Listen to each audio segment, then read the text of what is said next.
വയനാടിനെ നിയുക്ത MP പ്രിയങ്ക ഗാന്ധിയുടെ സത്യപ്രതിജ്ഞ നാളെ നടക്കും. പാർലമെന്റിന്റെ ശീതകാല സമ്മേളനത്തിനും തുടക്കം കുറിക്കുകയാണ് നാളെ. സമ്മേളനത്തിന്റെ ആദ്യ ദിനം തന്നെ പ്രിയങ്കയുടെ സത്യപ്രതിജ്ഞയുണ്ടാകുമെന്നാണ് റിപ്പോർട്ടുകൾ. ഡിസംബർ 20 വരെയാണ് സമ്മേളനം. പാർലമെന്റിൽ വയനാട് ഉരുൾപൊട്ടൽ ദുരന്തമായിരിക്കും പ്രിയങ്ക ആദ്യം ഉന്നയിക്കുന്ന വിഷയമെന്ന് സംഘടനാ ചുമതലയുള്ള ജനറൽ സെക്രട്ടറി KC വേണുഗോപാൽ വ്യക്തമാക്കി. പ്രിയങ്ക ഗാന്ധി മലയാളം പഠിക്കാൻ ആരംഭിച്ചു എന്ന വാർത്തയും ചില മാധ്യമങ്ങൾ റിപ്പോർട്ട് ചെയ്യുന്നുണ്ട്. പ്രിയങ്ക ഗാന്ധിയെ പാർലമെന്റിലേക്ക് കനിമൊഴി MP സ്വാഗതം ചെയ്തിട്ടുണ്ട്. പോളിംഗ് ശതമാനവും പെട്ടിയിലായ വോട്ടുകളും കുത്തനെ ഇടിഞ്ഞിട്ടും പ്രിയങ്ക ഗാന്ധിക്ക് തിളക്കമാർന്ന ഭൂരിപക്ഷമാണ് വയനാട്ടിൽ നേടാനായത്. കഴിഞ്ഞ തെരഞ്ഞെടുപ്പിനേക്കാൾ 1,32,130 വോട്ടുകൾ കുറവാണ് ഇക്കുറി പോൾ ചെയ്തത്.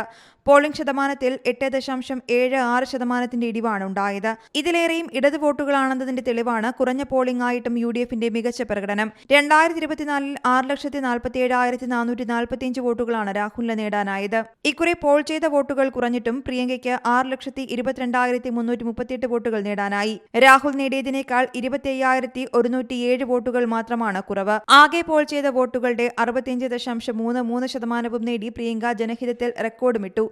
രാഹുൽ ഗാന്ധിക്ക് ഏറ്റവും ഭൂരിപക്ഷം ലഭിച്ച 2019 തിരഞ്ഞെടുപ്പിൽ പോലും 64.6% വോട്ടുകളാണ് നേടാനായത്. മണ്ഡലത്തിലെ എല്ലാ നിയോജക മണ്ഡലങ്ങളിലും തദ്ദേശ സ്ഥാപനങ്ങളിലും UDFന് തന്നെയായിരുന്നു മേൽക്കൈ. News desk Zee Malayalam news. ഏറ്റവും പുതിയ വാർത്തകളും വിശേഷങ്ങളും വിരൽത്തുമ്പിലറിയാൻ സീ മലയാളം ന്യൂസ് എല്ലാ ഡിജിറ്റൽ പ്ലാറ്റ്ഫോമുകളിലും ലഭ്യം.